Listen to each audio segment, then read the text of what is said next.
여기는 약간 더운 정도는 아닌데 따뜻하게 아주 좋습니다. 자, 오늘 11번째 강의인데요. 오늘은 장재형 양숙이라는 분에 대해서 대선이 보낸 편지 내용인데요.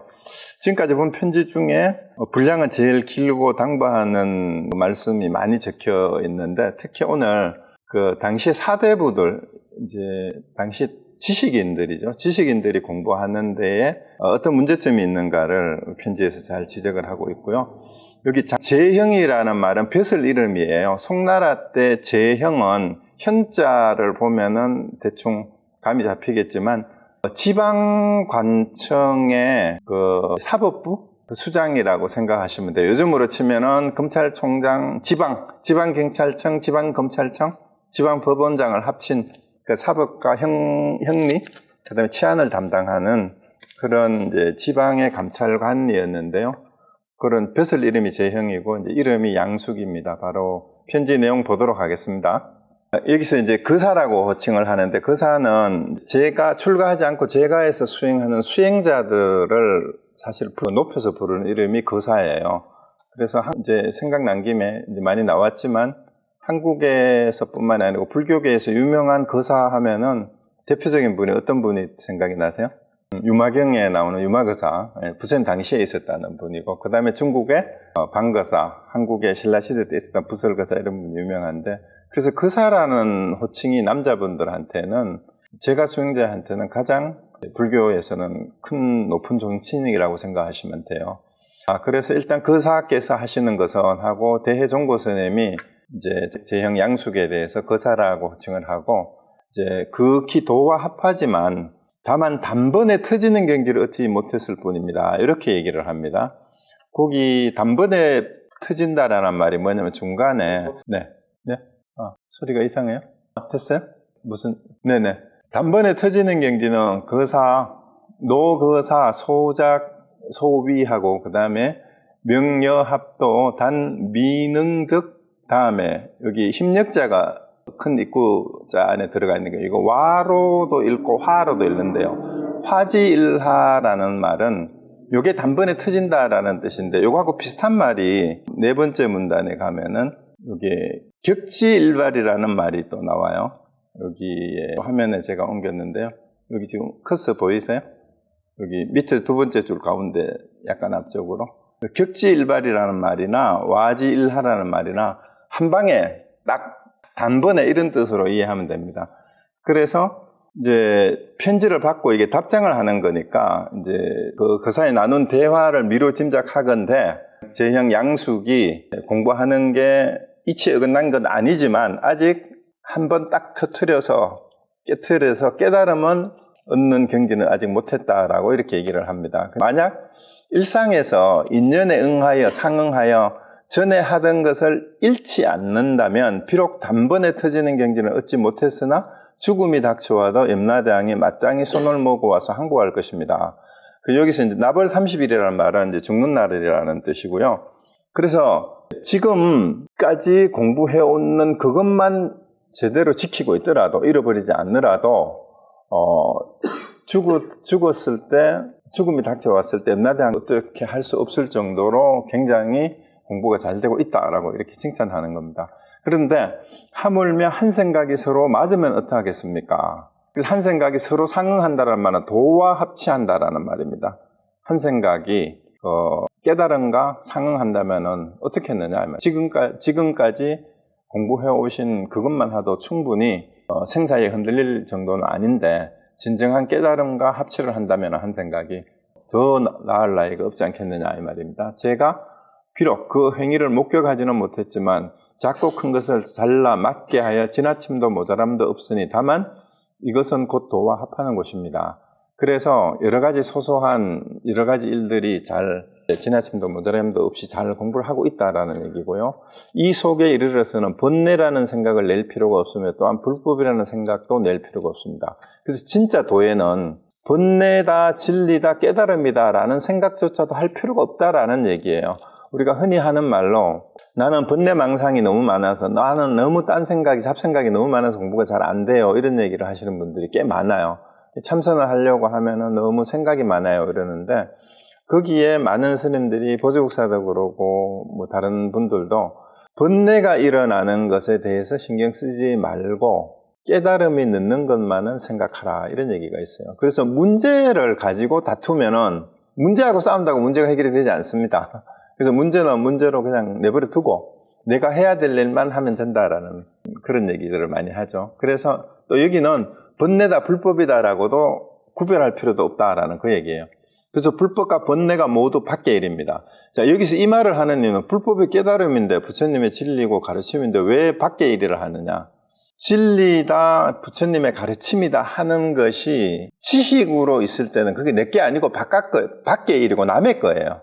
그래서 불경을 아무리 보고 여러 가지 수행 방편이 있다고 그것을 하는데 내 안에서 일어나는 것이 되지 않고 그것이 어떤 목표를 바깥에다가 두고 추구해야 되는 것일 때는 그것은 목표가 대상이 되어버려요.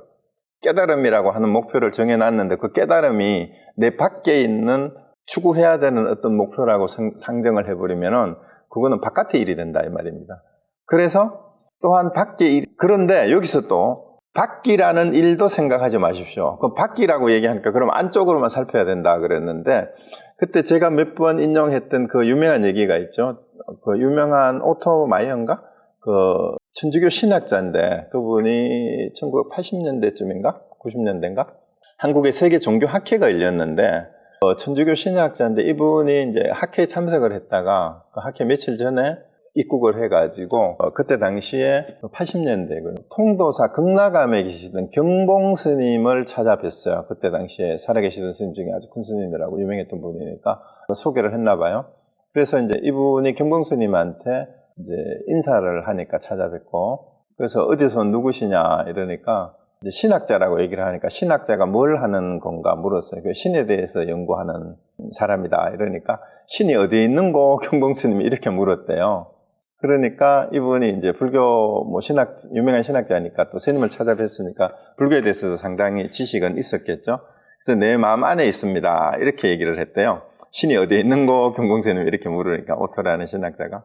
그러니까 내 마음 안에 있습니다. 이렇게 경봉 스님이 바로 안팎이 없느니라 이렇게 얘기했다라는 그 유명한 일화가 있어요. 그래서 그 오토마이어가 그때 세계 신학 대회를 한국에서 할 때 학회의 키노트 어드레스 그러니까 기조 연설을 했어요. 학회 처음 시작하는 그때 자기가 한국 학회에 참석해서 진짜 큰 깨달음을 얻었는데 바로 경봉 스님을 만나서 신이 어디에 있느냐고 물었을 때 안팎이 없느니라는 그 외침에 정신이 번쩍 들었다. 그래서 우리 이번 한복 방문에서 정말로 가장 큰 교훈을 얻었다라고 했다라는 그 일화가 실제로 있어요. 그래서 이게 안팎을 얘기하지 마라. 밖에서 찾지 마라. 밖에서 찾지 마라. 그러니까 근데 여기에서 보세요. 또한 밖의 일이라는 생각도 하지 마십시오. 라고 이제 얘기를 하는 게 안과 밖을 나누는 것도 분별심이다라는 얘기예요. 그래서 다만 돌이켜 살펴보되 이와 같이 생각하는 놈은 어느 곳으로부터 왔는가. 이게 하드예요. 지금 우리가 이 강의를 이제 서장의 내용을 편집글을 쭉 읽으면서 같이 보고 있잖아요. 그래서 제가 이야기하는 것을 여러분 듣고 있는데 이와 같이 말하는 놈은 어느 곳으로부터 왔는가? 이와 같이 듣는 놈은 어느 곳으로부터 왔는가? 이걸 물어보시면 됩니다. 그게 지금 여기에서 내가 공부하는 방법이에요. 그 다음에 자기 할 때는 무슨 모양이는가? 내가 무슨 일을 할 때는 또 자기를 이미 마치고 나서는 나의 마음의 뜻을 따라 두루 하지 않음이 없으며 모자란가 남은 것 없으니 바로 이러한 때에 누구의 은덕을 입는가? 그래서 이제 뭐냐면은 내가 뭘 할 때 하려고 할 때 하는 것이 이게 어떤 모습인가? 그 다음에 어떤 행동을 하고 나서 내가 뜻에 따라서 다 못하는 게 없었어요. 모자람도 없고 남음도 없고 다 했는데 그러한 때에 이 말입니다. 그러한 때에 이것이 누구의 은혜인가? 누구의 덕인가? 내가 이렇게 할 수 있는 게 여기서 핵심이 누구냐? 그 다음에 똑같은 거예요. 이 생각하는 놈은 어디에서 왔는가? 그 온 것이 어디인지를 알아야 되고 그 다음에 이렇게 행동을 하고 행동을 마쳤을 때 이것이 누구인가예요. 누구인가? 이것이 누구 덕분에 이렇게 할 수 있는가 하는 것을 생각해 보라 이 말입니다. 그래서 이와 같이 공부하기를 오래오래 하다 보면 마치 사람이 할 쏘기를 배워 자연히 적중하게 되는 것과 같을 것이다. 이 얘기는 사실은 이제 대보적경에 나오는 문수사리보살이 부사의 산매, 그러니까 우리가 사량분별로 생각할 수 없는 선정이란 뜻이에요. 부사의 산매는 이거를 누가 물으니까, 이게 뭐냐 물으니까 말로는 설명할 수 없지만 열심히 수행을 하다가 보면 이제 활을 쏘는 사람이 매일 연습을 하고 또 연습을 하고 연습을 해서 이제 백발백중이 되면 나중에는 이제는 아무 생각 없이 쏘도 저절로 적중이 되는 것처럼 그렇게 자연스러워질 때가 있을 것이다. 그래서 사실은 이 얘기가 뭐냐 하면은 제가 자주 하는 게 공부는 운동하는 거하고 똑같다라는 얘기를 자꾸 해요. 그래서 무슨 운동이든지 여러분이 좋아하는 운동을 처음 배울 때는 어려워요. 그런데 그 어떤 순간 어떤 기술에 대해서든 어떤 요령을 탁 터득할 때가 있잖아요. 그래서 자전거 탈 때 예를 들면은 자전거를 처음 배울 때는 수영을 배울 때도 마찬가지고 잘 안 돼요. 그런데 할 줄 알게 되면은 이제 자연스럽게 저절로 되는 거하고 똑같이 노력을 자꾸 하고 하다가 보면은 결국은 익숙해지고 자연스럽게 될 때가 있다. 공부하는 것도 똑같다. 그래서 몸으로 하는 운동도 그와 같은데, 예를 들어서 수영을 배워보고 자전거 타기를 배워보면 수영하는 방법하고 자전거 타는 거를 한번 하고 나면은 일단 완전히 하고 난 다음엔 잘 안 잊어먹잖아요. 한참 안 해도. 그거하고 똑같이 이 깨달음이라는 것도 어쩌면 그런 거하고 똑같다라는 거고요. 그 다음에 이게 익숙해지기 위해서는 끊임없이 연습을 해야 되듯이 마음을 쓰는 일도 마찬가지예요. 그리고 마음을 잊어버리지 않는 것도 그렇게 공부를 하는 것과 운동을 하는 것과 똑같이 마음의 훈련을 끊임없이 하는 거다라고 이렇게 보면 되겠습니다. 그 다음에 중생이 전도되어 자기를 잃어버리고 경계를 쫓아 조그만 욕심의 맛에 탐착하여 한없는 고통을 달겨왔습니다. 날마다 눈 뜨지 않았을 때, 침상에서 내려오지 않았을 때, 반쯤 잠에서 깼을 때 심식은 이미 어지러이 휘날려 망상을 따라 흘러다닙니다. 그래서 우리는 눈 뜨면서부터 벌써 여러 가지 다른 생각들이 일어나서 거기에 끌려가기 십상입니다. 특히 요즘은 눈 뜨자마자 더듬는 게 뭐예요? 머리맡에 놔뒀던 전화기 잡고 스마트폰 잡고 보기 바쁘죠? 그거 들고 화장실 가고 이러다가 보니까 우리가 깨어서 자기 자신을 돌아보는 기회가 점점점 더 환경이 더 없어집니다. 그래서 선악을 지음이 비록 드러나지는 않았으나 침상에서 내려오지 않았을 때 천당과 지옥이 마음 가운데 이미 일시에 이루어져 있습니다. 일어났을 때는 이제 제 팔식에 떨어져 있게 됩니다. 그래서 잠에서 깨어나면서부터 마음속에 이마 천당 지옥이 왔다 갔다 하고 그 다음에 정신을 차려고 보더라도 거기에는 이미 팔식이라는 거, 온갖 생각이 다 담겨있는 우리의 사량 분별에 떨어져 있다라는 얘기가 돼요. 제 팔식에 떨어져 있다라는 말은 온갖 생각의 늪 속에 우리가 빠져든다라는 그 얘기입니다. 그러니까 우리가 하루하루를 생각을 해보면은 이렇게 시작하는 경우가 사실은 많죠. 정도의 차이는 있지만. 그래서 부처님께서 말씀하지 않았습니까? 모든 감각기관은 마음이 마음이 나타내는 그릇이에요. 마음이 나타나는이 아니고 나타나는으로 해도 되는데 뭔 차이가 있냐 하면은요. 우리가 감각기관이라는 건 안입이 설신이를 쉽게 얘기하면 이제 눈하고 귀, 코 이런 건데 이것이 감각기관을 거꾸로 마음이 나타나는 그릇이라고 해도 돼요. 감각기관을 통해서 우리 마음을 쓰는 건데 여기서 왜 나타내는 이라고 했냐 하면은요.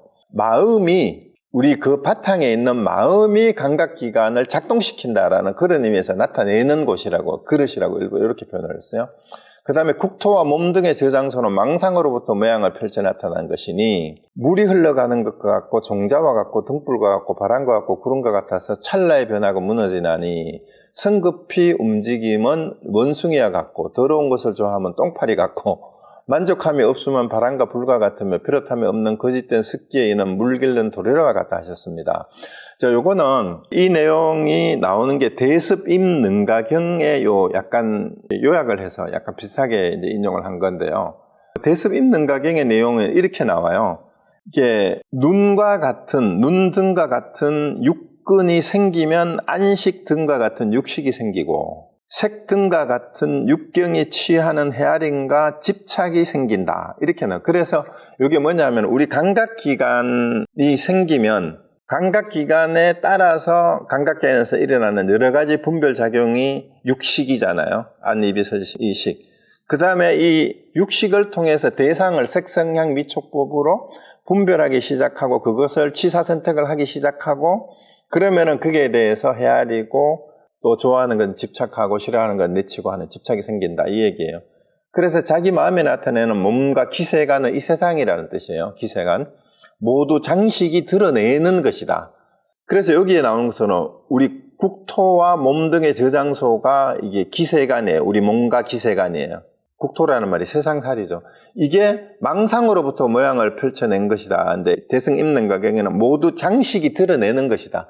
우리의 생각이 사량 분별을 통해서 대상을 그렇게 동일시해서 이름 붙이는 거다 이 말이에요. 그리고 물이 흘러가는 것과 종자와 같다 이런 말은 이제 씨앗이 트는 거고 물이 흘러가가지고 여기저기 흘러가가지고 물을 적시면서 여러 가지를 이렇게 자꾸 변화를 시키고 만들어내잖아요. 이렇게 생각의 흐름이 이와 같다라는 거예요.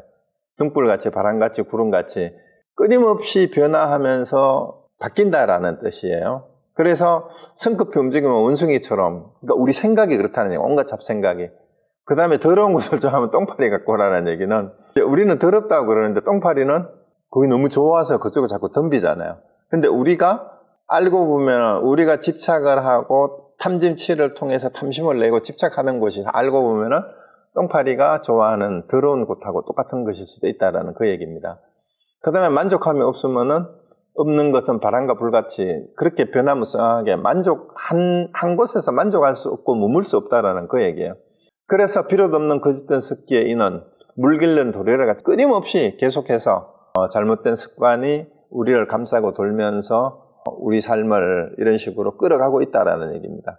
그래서 여기에서 알아 깨뜨릴 수 있으면 곧 인상과 아상이 없는 지혜라고 부릅니다. 그래서 이렇게 끊임없이 별의별 생각을 다 하면서 하루하루를 살아가는 그 상황 속에서 이것을 알아차리면 이게 전부 다 팔식의 장난이다라는 것을 알아차리면은 나의 스스로 내가 있다라는 생각하고 사람과 내가 인상은 이제 금강경에 나오는 아상, 인상, 중생상, 수자상으로 해석하는 게 맞을 것 같아요.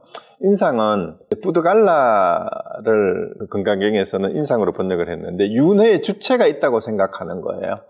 그래서 이제 그 부파불교에서 독자부하고 경양부에서 내세웠던 건데 남이 있다라는 그런 게 아니에요. 여기서 이제 한문으로만 해석하는 사람은 남이 있고 사람이 있고 내가 있다 이렇게 생각하는데 그게 아니고 우리가 윤회의 주체가 있다라고 생각하거나 내나 내 것이라고 있다고 생각하는 그러한 관념들이에요.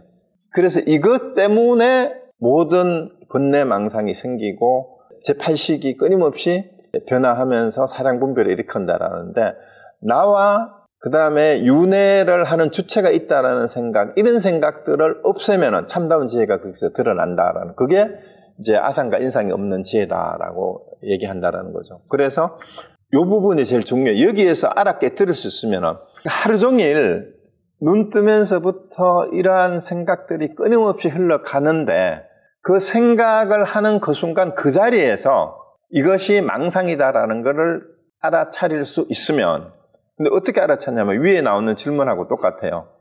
이렇게 하고 있을 때 이게 무슨 모양인가? 그 다음에 이렇게 하고 있는 거예요. 자기를 이미 마치고는 내 마음의 뜻을 따라 두루하지 않음이 없으면 요거요. 모든 생각에 따라서 이것이 굴러가는 것을 안다면 이 말이에요. 그래서 이런 모든 것들이 어디서 오는가라는 걸 알게 되면은 전부 다 내 마음의 장난인 줄 알아야 된다라는 그 얘기입니다.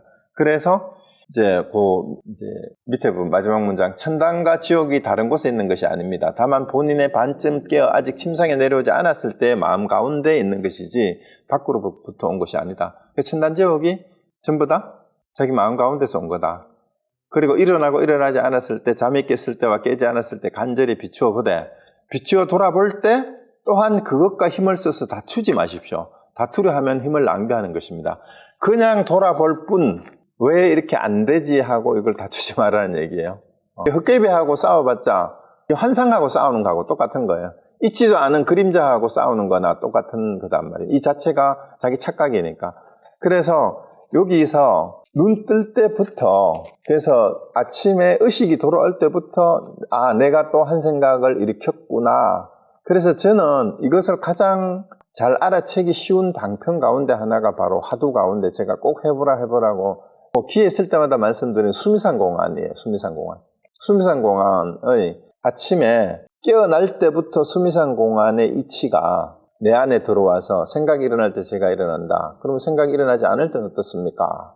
하니까 제가 수미산만큼 크다 했을 때 왜 은문 스님이 그렇게 얘기를 하고 대종고 스님은 수미산을 해라. 수미산 하도를 타파해야 된다. 이 얘기가 전부 수미산공안의 내용이에요. 그래서 수미산공안의 답을 알고 내가 또 이런 생각을 했구나 하는 것을 안다면 그거를 비춰보기만 한대요. 그냥 비춰보기만 하면.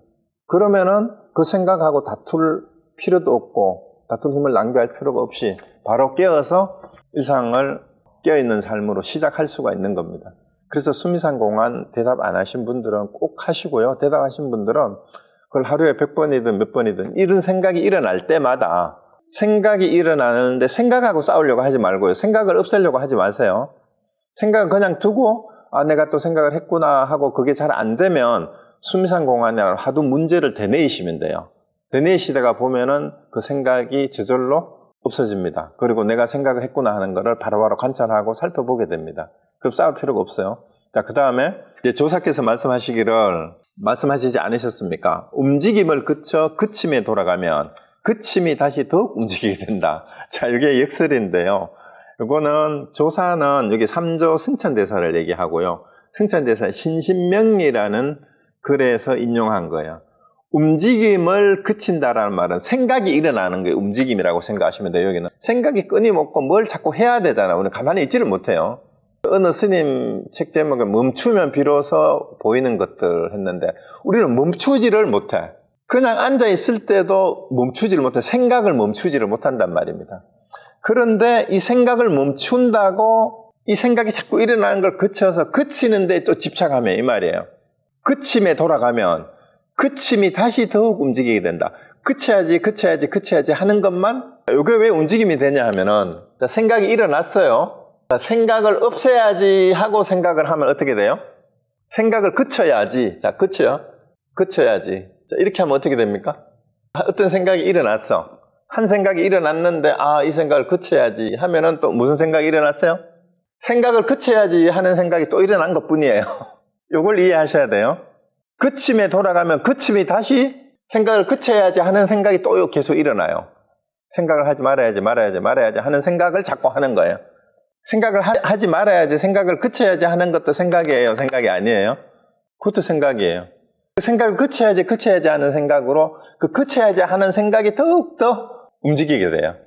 그러니까 생각을 그친다라는 생각을 하게 되면은 생각을 그칠 수가 없어요.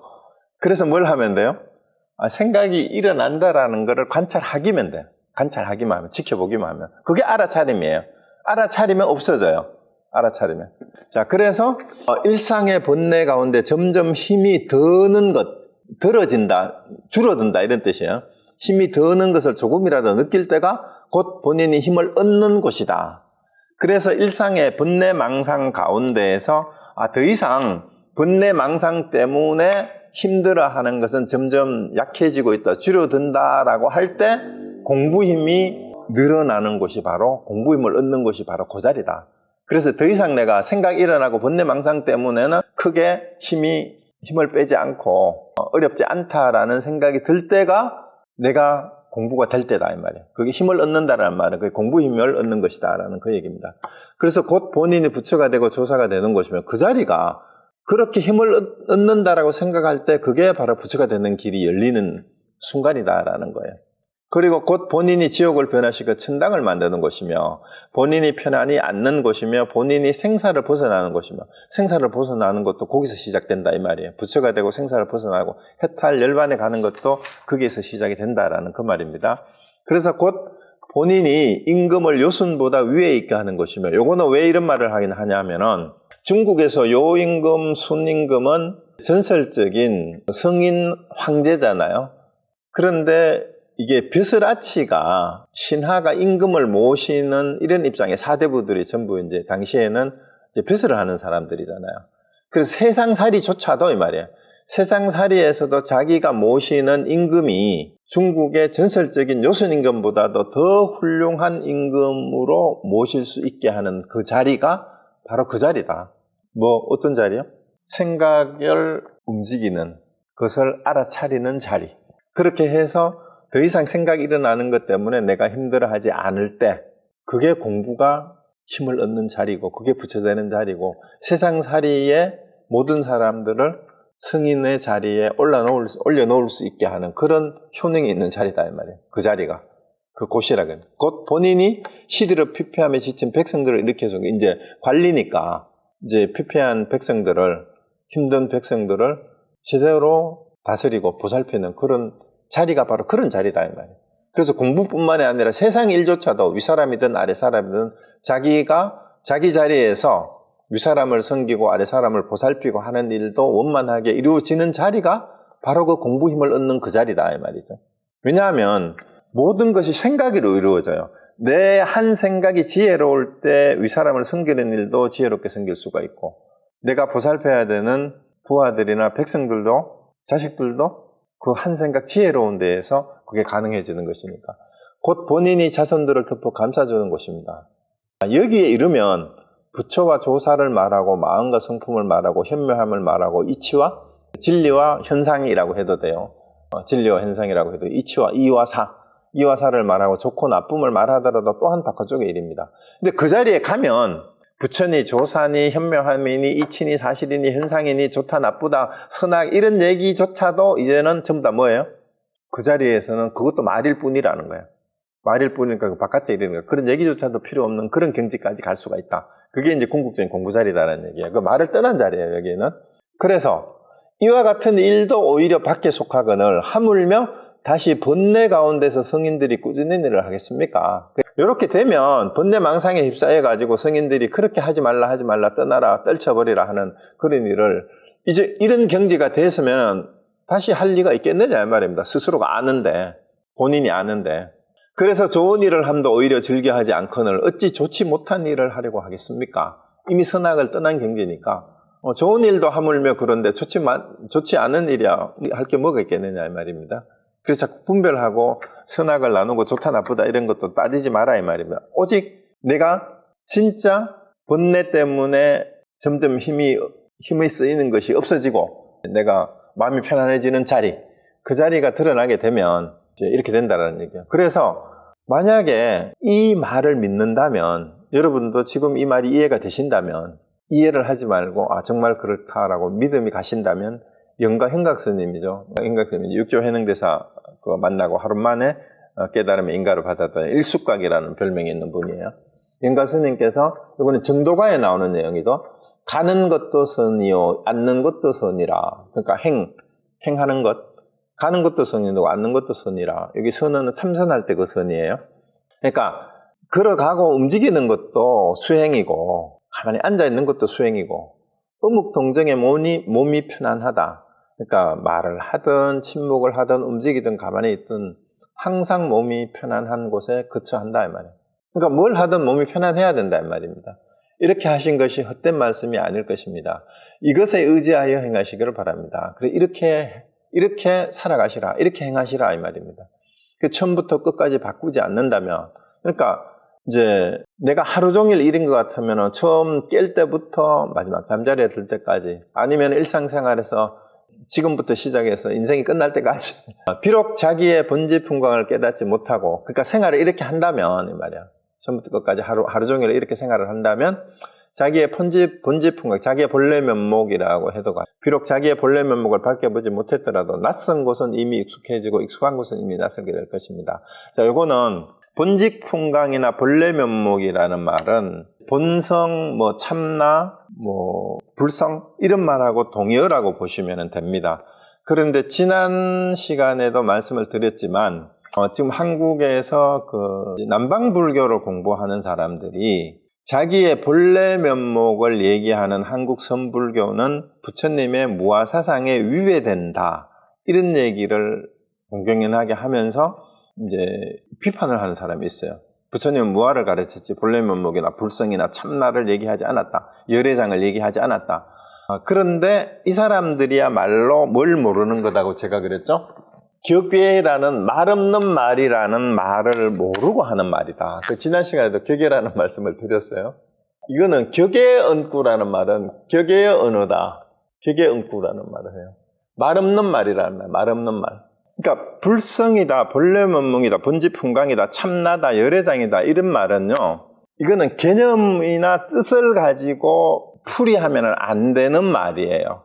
그게 말 없는 말이에요. 그러니까 개념이나 뜻을 가지고 풀이하면 안 되는 말이기 때문에 부처다, 본래면목이다 이런 게 말은 똥막대기다 이렇게 얘기를 하잖아요. 그러면은 부처가 뭐냐 물으니까 부처의 걸 말은 똥막대기라고 했잖아. 그러면은 이 말에서 여러분 눈치를 채야 되는 게 개념 규정이 아니니까 부처님이나 말은 똥막대기나 똑같은 거다 이런 얘기예요. 왜 똑같아요? 어차피 이건 말이 아니기 때문에. 그럼 본래면목이다 라는 말은 참나라는 말은 참나라고 해도 마찬가지예요. 이 나를 가르친 게 아니다 이 말이야.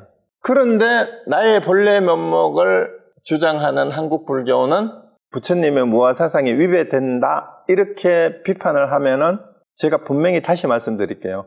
그렇게 비판하는 사람이야말로 나의 본래면목이라는 이 말에 떨어진 거예요. 그러니까 그런 사람이 무아를 오히려 모르고 하는 소리야. 이거는 무아를 표현하는 말이에요. 부처라는 말이랑. 부처가 뭔 말이에요? 그럼 부처라는 말을 왜 써요? 그럼 초기 불교 하는 사람들이 부처라는 말, 깨달으라는 말을 써요, 안 써요? 그런 말 씁니까, 안 씁니까? 그 부처라는 말을 하면은 초기 불교 무아에 위배됩니다. 내가 없는데 부처가 어디 있어요? 그런 말도 안 되는 말을 하시면 안 된다, 이 말이야. 부처라는 말도 하면 안 되지. 내가 없는데 부처가 어디 있어? 중생이 없으면 부처도 없는 거지. 부처라는 말도 무아에 위배돼요. 본래면목이 부처의 무아에 위배된다면 무슨 말인지 아시겠어요? 그러니까 부처라는 말로 되는 게 아니기 때문에 부처는 나하고는 관계가 없는 거예요.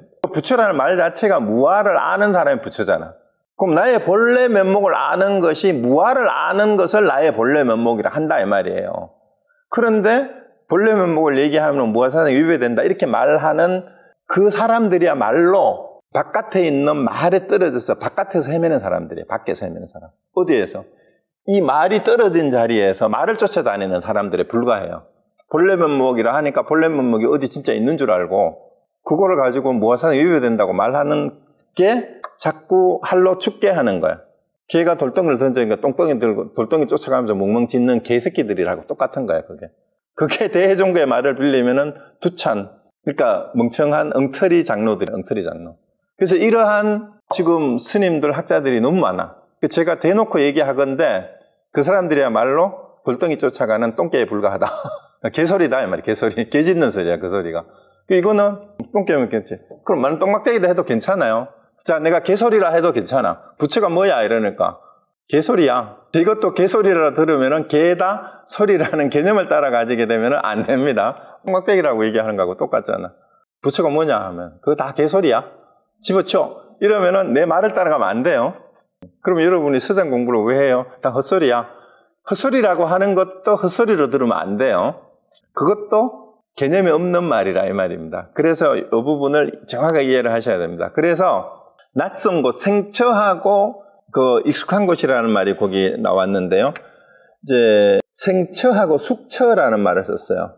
그러니까 낯선 곳이라는 말은 우리가 익숙한 것은 우리의 습관에 따라서 살아오던 번뇌망상에 뒤덮여서 습관처럼 팔식의 작용에 의해서 어디서부터 비롯된 습관인지도 모르게 여러분 어릴 때부터 어떻게 내 습관이 그렇게 들었는지 그 유전인지 습관인지도 알 수 없는 우리의 습관이 많이 있어요. 그죠?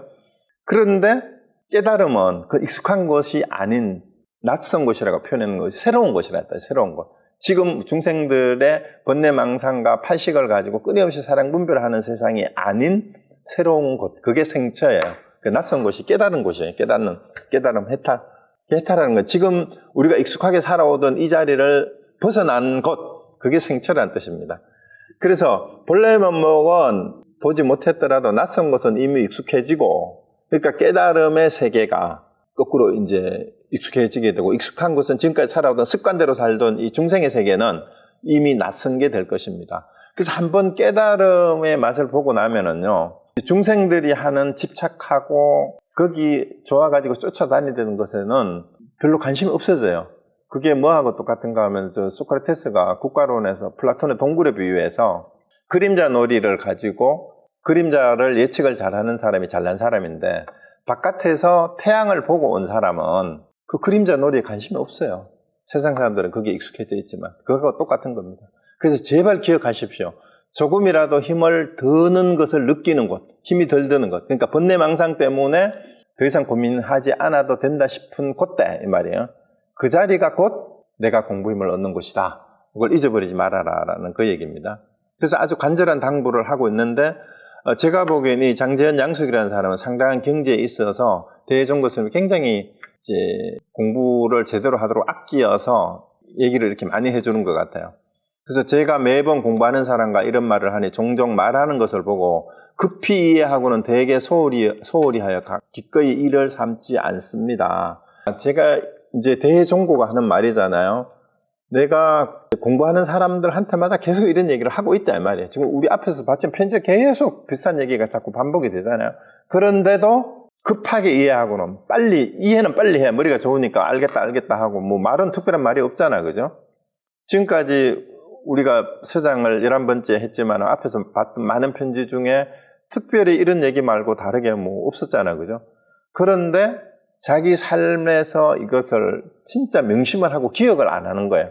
그래서 대개는 소홀히 하고 기꺼이 일삼지 않는다. 이걸 일삼아서 진짜 수행을 삼아서 해야 되는데 그렇지 못하다 이 말이에요. 그런데 거사께서는 시험 삼아 이와 같이 공부해 보십시오. 진짜 이렇게 한번 해보시라 이 말이에요. 단 10여일이면 곧 힘을 더는 것과 힘을 덜지 못하는 것, 힘을 얻는 것과 힘을 얻지 못하는 것 스스로 보고요. 열흘만 공부해봐라 제발 이 말이에요. 열흘 이렇게 살아보라 이 말입니다. 제 생각엔 3일만 이렇게 한번 살아보세요. 진짜 느낄 겁니다.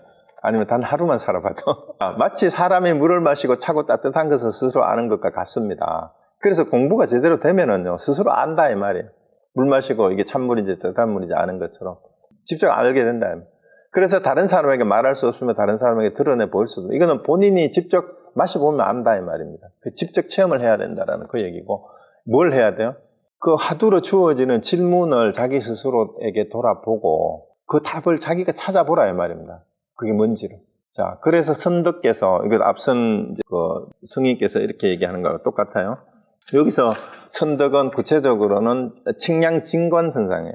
칭량진관이라고. 이분은 그 하엄종의 사조인데요. 하엄종의 중국 하엄종의 칭량진관 당나라 때 사람인데 이분이 당시에 당나라 순종 황제한테 순종 황제가 태자일 때에 태자의 질문에 답하는 그 글에 실려 있어요. 황태자 문심료라는 글이 남아 있는데 거기에서 인용한 건데요. 증득함을 말해도 다른 사람에게 보일 수 없으며, 그러니까 이게 물을 마셔보고 차고 따뜻한 건 자기가 아는데 이거를 남한테 말은 해줄 수 있지만 남들에게 어떻게 직접 체험하게 해줄 수가 없잖아요. 그죠? 그래서 증득함을 말해도 다른 사람에게 보일 수 없으면 본인은 몰라요. 이게. 그래서 이치를 말해도 증득하지 않으면 알지 못한다고 하셨습니다. 그래서 본인이 직접 먹어봐야 알아요, 물을. 그래서 선사들이 왜 이제 물을 마시는 거고 물이 찹니까 따뜻합니까 물어보면은 대답은 하지만 그게 어떤 물이냐고 물으면은 그나마 점잖하게 말해주는 건 니도 마셔봐라. 그게 조주스님이 뭐라고 하면은 차나 한 잔 마시게 하는 거하고 똑같아요. 그런데 더 이제 확실하게 행동으로 보여주는 스님들은 그 물을 끼얹어 버립니다. 바로 느끼게. 그게 할이고 방이고 이제 혼을 내는 그런 거예요. 그게 겹쳐주기 위해서 그렇게 하는 거죠. 그래서 요거는 요 말을 잘 아셔요. 증득을 한 것을 말을 해도 이치를 말해도 본인이 직접 체험해서 얻은 게 아니면은 모른다라는 거예요. 그래서 직접 해봐야 된다 이 말입니다. 그래서 스스로 증득하고 스스로 믿고 깨달은 것은 오직 일찍이 증득하고 일찍이 믿고 깨달은 사람이라야만, 그러니까 본인이 직접 깨달아야만 비로소 묵묵히 서로 개합합니다. 그래서 서로 개합한다라는 것은 서로 체험한 사람들끼리만 안다라는 얘기예요.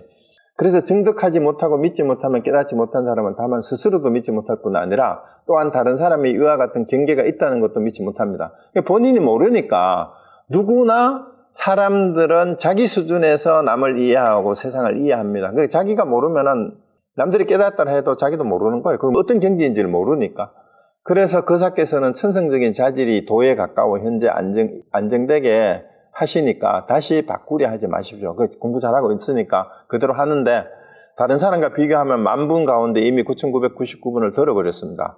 그래서 거의 다 왔다 이 말입니다. 99.99% 다 왔다 이 말이에요. 다만 단 한 번 터져서 곧바로 끝내는 것이 모자랄 뿐입니다. 그 마지막 그것만 터뜨리면 되니까 공부끼리 어긋난 것도 아니고 잘하고 있다 이 말입니다. 그래서 사대부들이 도를 배우는데 여기서부터 한번 잘 보세요. 이 지식인들이 늘 문제예요. 지금 우리 대부분이 어쩌면 여기에 해당될지도 모릅니다. 사대부들이 도를 배우는데 대개가 확실히 이해하지 못합니다. 입으로 논하고 마음으로 생각하는 것을 제외하면 곧 망연하여 손발을 둘 곳이 없습니다. 그래서 입으로 하고 생각하는 거, 머리 굴리는 거 말고는 뭘 제대로 하는 게 없다 이 말이에요. 진짜 공부에서는. 그리고 손발을 둘 곳이 없는 그 자리가 바로 좋은 자리임을 믿지 못하고, 손발이 둘 어쩔 줄 몰라 쩔쩔매는 그 자리에 걸어한 때 자기 자신을 딱 돌아보면 그거구나 하면 되는데, 그거를 그 자리가 좋은 자리임을 믿지 못하고 다만 마음속에 사랑하여 도달하고자 하며 입으로 말하여 분명히 밝혀져 갈 뻔 잘못된 것은 전혀 알지 못, 자꾸 말로 설명해달라 하고 이게 논리적으로 이게 맞는지 틀리는지 이걸 따지고 있어요. 그 지식인들이 전형적으로 하는 짓이 그겁니다. 그런데 이 뒤에 가면은 부처님께서는 열애나 온갖 비유로서 갖가지 일들을 설하지만 비유로서 이 법을 설할 수 없다. 왜냐하면 마음과 지혜의 길이 끊어져서 생각할 수 없기 때문에. 여기서도 부처님도 분명히 마음하고 지혜하고 말로 할 수 없다라고 얘기를 하잖아요. 부처님도 설할 수 없다. 이 설할 수 없다라는 말을, 말 없는 말을 이렇게 얘기하는 거예요. 그래서 생각이 끊어진 자리예요. 마음과 지혜의 길도 끊어졌는데 그 자리는 생각이 끊어진 자리입니다. 그 생각할 수 없다라는 말이 생각이 그쳤다는 얘기죠. 근데 생각이 그쳤다는 말이 아무 생각 없다는 얘기하고 또 달라요. 자, 그래서 사량분별은 자꾸 이제 머리를 굴리는 거예요. 도를 반드시 가로막는다는 것을 진실로 알아야 합니다. 자, 이거를 사람들이 잘 몰라요. 내가 공부하는 것이, 지식으로 공부하는 것이 도를 막는 장애라는 것을 빨리 깨달아야 됩니다. 만약 앞뒤 시간이 끊어지면 마음과 지혜의 길도 저절로 끊어집니다. 문제는 뭐냐 하면요, 시간 개념이에요. 여러분이 생각 속에서 시간 개념을 없으면 도와 가까워요. 그게 툴레가 계속 하는 얘기도 그 얘기입니다. 지금이라는 말은 시간이 없는 자리가 지금이에요. 우리는 늘 과거의 기억 속에서 살고 오지도 않은 미래에 대한 환상이나 망상 속에서 살아요. 근데 과거와 미래에 시간이 끊어졌다는 얘기는 과거와 미래가 아니라 오직 지금만이 계속 지금 여기만이 계속 있는 거예요. 지금 여기에. 그래서 시간이 끊어지면 마음과 지혜의 길도 저절로 끊어질 것입니다. 이렇게 얘기를 했잖아요. 그래서 시간관념을 가지고 이해를 하려면 안 됩니다. 근데 우리가 시계로 시간을 재가지고 하는 일을 그렇다고 하지 말라는 얘기야. 그걸 오히려 더 잘 할 수 있어요. 시간관념에 매이지 않고 매 순간을 100% 살 수가 있는 거예요. 자, 그래서 만약 마음과 지혜의 길이 끊어지면 갖가지 일들을 설하는 것이 모두가 이 법입니다.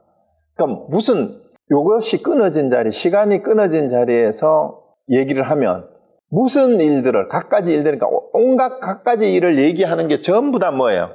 다 진리고 법이다 이 말입니다.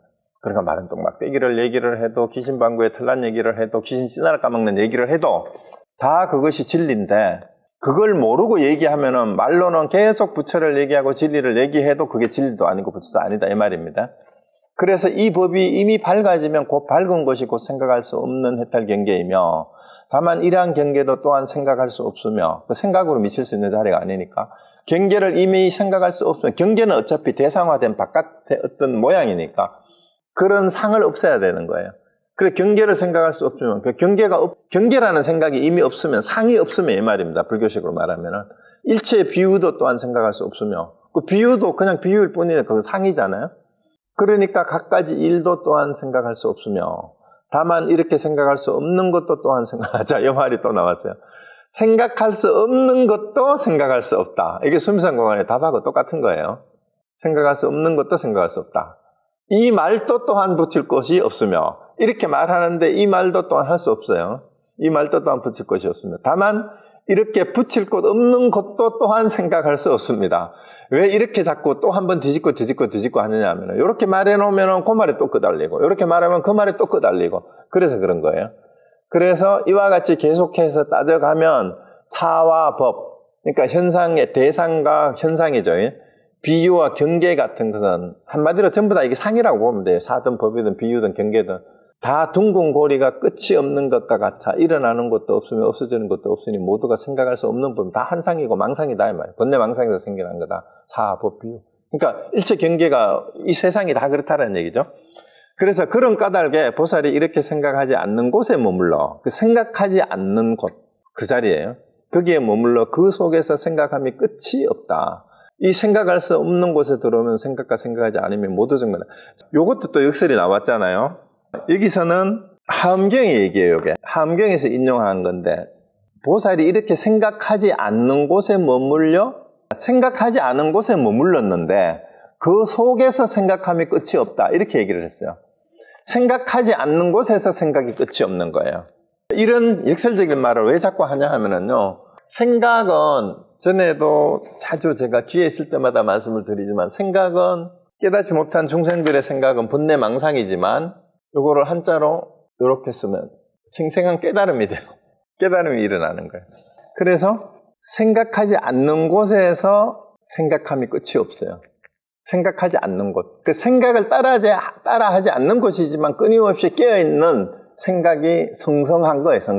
성성해야죠.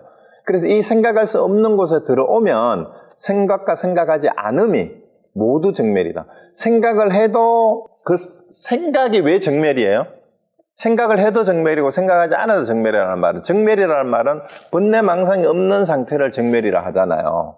근데 생각을 하는 것도 정멸이라는 말은 더 이상 생각에 끌려다니지 않고 그 생각을 알아차리는 생각을 바로 하기 때문에 그것도 정멸이라는 말이에요. 정멸은 그럼 생각이 끊어진 게 정멸이 아니라 뭐예요? 내 마음 상태가 더 이상 산란함이 없는 거. 그게 정멸이에요. 더 이상 번뇌망상이 없는 거. 생각을 하지만 번뇌망상이 아닌 생각. 깨달음에 대해 깨달음으로 생생하게 깨어있는 거. 그게 정멸이에요. 그래서 자, 그 다음에 또 무슨 얘기가 나왔어요? 그러나 또한 정멸한 곳에 머물러 있어도 정멸에 또 이 정멸을 얘기하니까 정멸상에 떨어지면 안 된다 이 말입니다. 그래서 정멸한 곳에 머물러 있으면 법 계량의 반섭을 받게 됩니다. 법을 가지고 진리를 가지고 가르침을 가지고 요거를 자꾸 이렇게 나누어 가지고 또 요거를 양을 재는 거하고 똑같다. 비교하는 거하고 똑같다 이 말입니다. 그래서 교문에서는 그러니까 교가의 가르침에서 경전에서는 이렇게 얘기해도 돼요. 교에서는 그것을 일러 법진번뇌라고 합니다. 법으로 인한 번뇌망상이라는 뜻이에요. 자, 이거 지금 문제가 뭐냐 하면요. 이 사대부들이라는 지식인들이 지식으로만 경전 공부를 하고 법문을 공부를 하면은 경전에 쓰여 있는 가르침인 설법이 이것이 바로 번뇌가 되는 거예요. 그리고 법진법뇌라는 말을 여러분 진짜 무섭게 생각하셔야 돼요. 경전을 공부했다, 경전을 봤다, 법문을 들었다라는 것이 번뇌망상에 떨어지는 거하고 똑같은 게 되는 거예요. 그러면은 이런 생각을 가지고 공부를 하게 되면은 경전을 공부하는 것이 전부 다 번뇌를 쌓는 거예요. 그래서 선사들이 경전을 보지 마라. 팔만대장경은 똥 닦는 휴지다. 성도스님도 그런 얘기를 자주 했잖아요. 그 이유가 법진 번뇌에 빠지지 마라는 얘기예요. 법진 번뇌에 빠져. 경전을 본다고 공부를 한다고 하는데 번뇌망상을 쌓는 길로 계속 가고 있다. 그게 지식으로는 안 되는 근데 자꾸 지식으로 그걸 정리를 하려고 하니까 이게 번뇌망상을 더 키우는 게 됐다. 차라리 몰랐을 때는 아무것도 몰랐을 때는 동심이 불심이라는 얘기를 우리가 애들은 지식이 없어요. 근데 마음이 깨끗해. 그런데 나이가 들어가지고 딴에는 공부를 한다고 공부를 했는데 온갖 번뇌망상이 더 많이 늘어났어. 탐진치는 더 많아졌고 애들 때보다도. 그래서 공부를 한 게 아니라 번뇌망상을 더 키운 거다. 경전을 공부해도 그 공부가 아닌 게 되는 거래요. 그래서 이 법진번뇌라는 말, 법진번뇌에 빠진 사람들이 대다수의 지식인들이다. 경전만 공부하면 그렇게 될 수가 있습니다. 선어록을 읽는다고 해도 선어록도 마찬가지예요. 그 진짜 수행을 해서 한 생각이라도 자기를 돌이켜서 돌아볼 수 있는 그 힘이 생기지 않은 사람은요, 경전을 아무리 다 외워도요, 팔만대장경을 다 외워도 그거는 법진번뇌를 자기 머릿속에 가득 채운 거하고 똑같다라는 얘기가 되는 겁니다. 그래서 누가 그 얘기를 하죠. 붓다를 인용하려고 하지 말고 여러분이 붓다가 되라. 그 얘기가 있어요. 붓다를 인용하려고 하면 붓다가 되라. 저도 끊임없이 인용을 하고 있지만 인용하는 걸 벗어나야 돼요. 그 다음 법 계량을 없애버리고 그 법계를 자꾸 비교하는 것을 말하는 거예요. 법의 가르침을 이렇게 집하게 나누어 가지고 각가지 뛰어난 것들을 한 번에 다 없애버리고 바야흐로 비로소 정전백수자. 그러니까 다 때려치고 그럼 뭘 어떻게 하면 됩니까? 경전도 보지 말라니까. 그럼 이거 한번 해봐라 이 말이에요. 정전백수자, 마상건, 간식을, 구자무불성, 일구흡진서강수, 동란수상행 등의 하두를 잘 들어보십시오. 이게 하두 이름인데 전부 다요. 정전백수자는 여러분이 잘 아니까 제가 할게요. 조주스님한테 학인이 와가지고 여하시 조사설의 어떤 것이 조사가 서쪽에서 온 뜻입니까? 하니까 조조 스님이 정전 백수자니라. 정전이란 말이 뜰 앞에, 정원 앞에, 백수자. 측백나무다 이 말입니다. 혹은 잣나무다, 잣나무. 이러니까 그 질문을 했던 학인 스님이죠. 학생이. 스님께서는 잣나무를 가지고 학인에 보이지 마십시오. 이러니까 잣나무를 가지고 나를 가르치려 들지 마십시오. 이러니까 조조가 뭐라고 얘기했냐면 나는 잣나무를 가리킨 것이 아니다.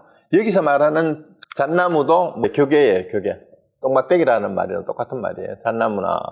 그 다음에 마상근이라는 말은 뭐냐면 있죠. 삼배 만드는 삼배마예요. 삼배.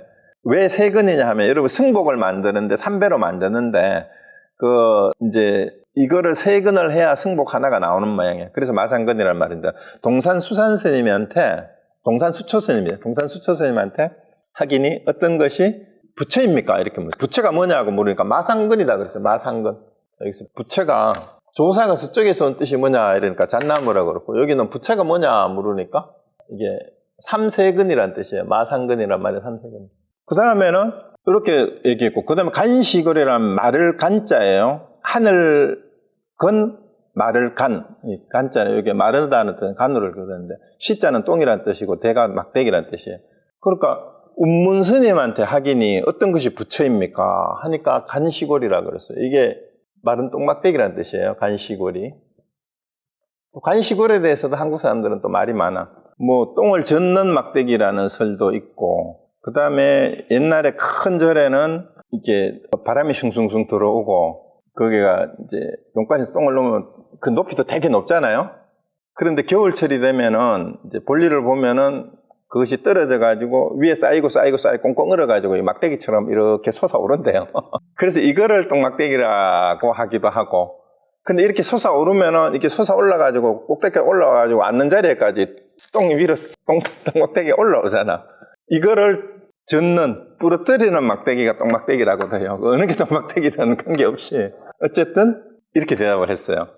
그런데 이제 웃기는 게 불교 TV BTN인가 거기에 보니까 어떤 철학자라는 사람이 선문염송하고 무문간 강의를 하면서 이 간식을 삼색은 이 화두를 얘기를 하는데 보다가 참 너무 어이없어 실수가 나와서. 근데 참 웃기는 거예요. 한국의 불교 방송의 수준이 그 정도밖에 안 되는 거예요. 어떻게 그런 사람들을 이런 강의를 하게 놔두는지 내 참 헷갈려요. 그러니까 그 사람 해설이 뭐냐 하면은 이렇게 하찮은 똥막대기조차도 부처하고 똑같은 평등한 그런 마음으로 볼 수 있어야 된다. 뭐 이런 식으로 해석을 하고 있어요. 근데 그런 거 전혀 아니에요. 그런 거 전혀 아니라 그건 문학적 해석은 자기 스스로 해석 이렇게 해석할 수 있고 저렇게 해석할 수 있고 그렇게 해석할 수 있는 게 아니라니까. 그런 인간이 바로 여기 뭡니까? 대종고가 얘기하는 이 사대부들이 잘못 공부를 하고 엉터리 장로들인데. 근데 그거를 보고 유튜브에 댓글을 보니까요. 교수님 너무 좋은 강의 감사합니다. 이런 댓글이 엄청 또 달려 있더라고. 그러니까 그 사람은 눈먼 사람이 맹인을 인도하면 많은 사람을 구렁텅이로 빠뜨리는데 그런 인간들이 나와가지고 불교 방송에서 공공연하게 그거를 연속으로 계속 시리즈로 강의를 하는데 그거를 편성했는 PD하고 방송국이나 그 불교 방송 관계자 중에 공부 제대로 된 스님도 없는지 어떻게 그런 강의를 하도록 놔뒀는지 내가 정말 한심스러워. 누가 제발 이 강의 듣고 그 BTN하고 관계자들 아는 분 있으면 좀 얘기 좀 해주세요. 그런 엉터리도 없어요. 그런 사람이 그런 강의를 하게 되면은 시청자들하고 거기 있는 사람들 다 망쳐요. 공부기를 망쳐요. 그래서 내가 이제 실명으로 한번 얘기를 할까 싶기도 한데 괜히 또 그게 이제 마치 대종고 스님이 엉터리 장로들이 엉뚱한 걸 잘못 가르치는 것 때문에 계속해서 이게 구업을 짓는 거를 내가 감수하면서 내가 욕을 한다라고 얘기한 거 똑같은데 너무 정말 한심한 일이 그렇게 벌어지고 있어요. 그런 사람들이 너무 많아요. 그 대표적인 것도 화두를 가지고 알지도 모르면서 떠드는 지식으로 된 대표적인 지식이 도울도 마찬가지입니다. 도울 선생도 반야신경 강의하는데 순 엉터리로 이런 화두를 또 끌어와가지고 얘기를 하는데 그것도 전부 엉터리예요. 그런 사람들 거 얘기 들으면 안 됩니다. 그런 책 사보지도 말고 갖다 버려야 돼요. 그런데 그게 베스트셀러에 오르고 그러는데 내 참 한심합니다. 어쨌든 이거는 제가 너무 웃겨가지고 그 얘기를 내가 실명으로 얘기를 합니다. 구자무불상 조주무자 계획에 불성이 있느냐 그거 하두고요. 그 다음에 일구읍진 서강수는 제가 조금 설명을 해드리고 동산수산행은 미리 말씀을 드리면은 이거는 뭐냐 하면은요, 운문스님한테 어떤 스님이 여하시 제불 출신처라고 물었어요. 이거는 부처라고 물은 게 아니라 어떤 것이 모든 부처님이 나신 곳입니까? 이렇게 물었어요. 부처님이 나오신 곳이 어디십니까? 하니까 동산이 물 위로 간다라고 대답을 했습니다. 이렇게 했고, 그 다음에 일구흡진 서강수는 재밌는 일화가 있어서 제가 이거를 좀 가지고 왔는데요. 이게 이제 중국의 유명한 방거사하고 관계되는 일화예요.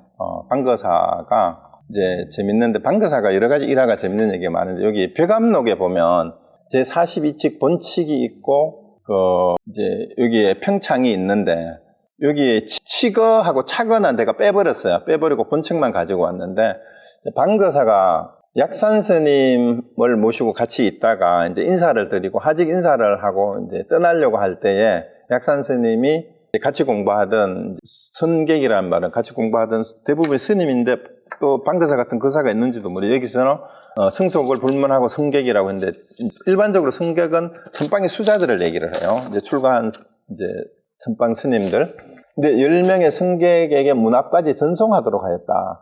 거사는 허공에 날리는 눈을, 그때 겨울철이었나 봐요. 눈이, 그러니까 멋진 눈송이 송이가 다른 곳으로 떨어지든 어디 다른 데 떨어지지 않는구나. 이러니까 옆에 있던 승객이 전부가 물었어요. 어느 곳으로 떨어집니까? 그 눈송이가 딴 데 떨어지는 게 아니네. 이렇게 얘기를 하니까, 그럼 어디 떨어집니까? 이러니까 거사가 그 질문하는 사람을 뺨때기를 때렸대요.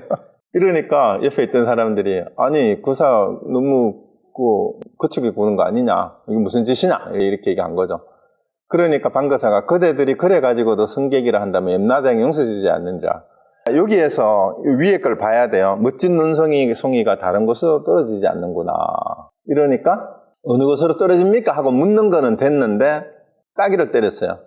문제가 뭐냐 하면은 이 따기를 때렸을 때 알아차리면 돼요. 어느 곳으로 떨어집니까? 했는데 따기를 때렸는 이유가 뭘까요? 뭐라고요? 공연이라니. 아니, 어느 곳으로 떨어집니까? 했는데 따기를 때렸어요. 그런데 이 어느 곳으로 떨어진다 하는데 따기를 때린 게 답일 수 있어요. 답일 수 있는데 거사는 거칠게 굴지 마시오 하고 여기서 시비를 한 거야. 그러니까 이게 따기를 때린 거는 보통 큰 스님들이 물었을 때 하를 하고 방을 하고 뭐 이제 덕사는 방망이로 때리고 이랬다 했잖아요. 그것도 이제 답을 알려주는 거란 말입니다. 그 묻는 자리가 아까 계속 했잖아요. 이렇게 이야기를 듣고 있으면 이야기를 듣고 있는 것이 어디로부터 듣고 있느냐, 어디에서 듣고 있느냐, 이렇게 묻는 거랑 똑같아요. 누가 듣고 있느냐 이런 거하고 똑같은 거거든요. 그럼 어느 곳으로 떨어집니까? 이렇게 물었을 때 몰라서 물었을 테니까 알고 시험하는 것일 수도 있지만, 따기를 딱 때렸을 때 때리면 어떻게 돼요? 여러분 스스로 여러분 손으로 따기를 한번 때려보세요. 어떻습니까? 따기를 맞으면 기분이 어때요? 아파요? 때려보세요.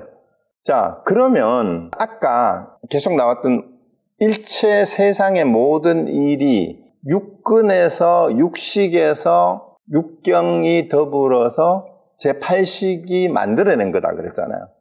그럼 눈송이 송이가 떨어지는 것도 뭐가 육식이 만들어낸 거, 제8식이 만들어낸 거잖아. 근데 떨어지는 곳은 그럼 어디에 떨어지는 장소는? 눈송이가 떨어지는 곳을 어디서, 떨어지는 자리를 보는 자리가 어디예요? 떨어지는 자리가 어디입니까? 눈송이가 떨어지는 자리가 땅이에요? 다른 곳에 떨어지지 않는구나 했잖아요. 그 다르지 않는 곳이 어디냐 이 말입니다. 별처가 아닌 곳이란 말이에요. 별처가 아닌 곳. 어느 곳으로 떨어집니까? 눈송이가 떨어지는 곳을 아는 자리도 결국은 우리의 육근, 육식, 육처? 그거의 작용에 의해서 그걸 알아차리는 그 자리잖아. 그럼 눈송이가 떨어지는 것을 보는 자리나 세기를 맞고 아야 하는 그 자리나 그게 다른 자리입니까? 같은 자리입니까? 근데 그걸 모르고 시비를 하려 들잖아. 이렇게 도대체 따기를 때리다니 도대체 스님한테 이게 무슨 짓입니까? 왜 이렇게 거칠게 합니까? 이러니까 유마거사가 대놓고 하잖아. 그대들이 이래가지고도 성객이라 한다면, 그 선을 수행하는 수행자라고 한다면 임나대왕이 용서해 주지 않으리라 하고 이렇게 해버리잖아요. 그러니까 모두가 그러니까 찌끔한 거예요. 아, 이게 지금 거칠게 굴지 마시라고 덤벼들 게 아니구나. 뭔가 가르침을 주려고 그런 거구나 하고. 그러면 이제 다시 그 사람은 어떻게 하시겠습니까? 하니까 또 기딱이 때려버렸어요. 그러면서 눈은 떴어도 장님 같으면 입은 벌려도 벙어리 같다. 그 말은 하는데 전부 쓸데없는 말 한마디도 못하고, 눈은 있는데 눈이 떨어지는 자리가 어딘지를 모르니까 눈은 떴어도 장님 같으면 입을 벌려도 벙어리 같다 이 말입니다. 그래서 설득 스님이 이거를 보고 따로 말을 했어요. 설득 스님이 끝내주는 거예요. 이 설득 스님처럼 해야 돼요. 처음 물었을 때 눈덩이를 뭉쳐서 바로 때렸어야지. 이 말 이해가 됩니까? 처음 물었을 때 눈덩이를 뭉쳐서 바로 때렸어야지. 자, 멋진 눈송이 다른 곳으로 떨어지지 않는구나 했는데, 그때 눈덩이를 뭉쳐서 바로 때렸어야 돼요. 어느 곳으로 떨어집니까? 했을 때 눈덩이를 뭉쳐서 때리면은 땀 때리는 거랑 똑같죠? 그래서 이거를 놓치면 안 돼요. 이런 걸 놓치면 안 됩니다. 자, 이렇게 했는데, 요거는 이제 그냥 여담으로 이제 재밌는 얘기가 있어서 가지고 왔고, 그 다음에 거기 이제 서강의 물을 한 입에 다 마시고 오너라 이 얘기가 여기 나와요. 이제 백암로 42층에 평창에 나오는데요. 방거사가 마조스님하고 석조스님 두 초서를, 석조스님도 만나고 오고 마조스님도 만나고 오고 난 뒤에 지은 개송이 있는데, 처음 석조스님을 뵙고 바로 물었어요. 만법과 짝하지 않는 이는 어떤 사람입니까? 하니까 말이 끝나기도 전에 석조스님 입을 틀어 막았는데 약간 깨친 바가 있어 송을 지었다. 이렇게 해놨어요. 석조스님을 만나고. 만법과 짝하지 않는 이.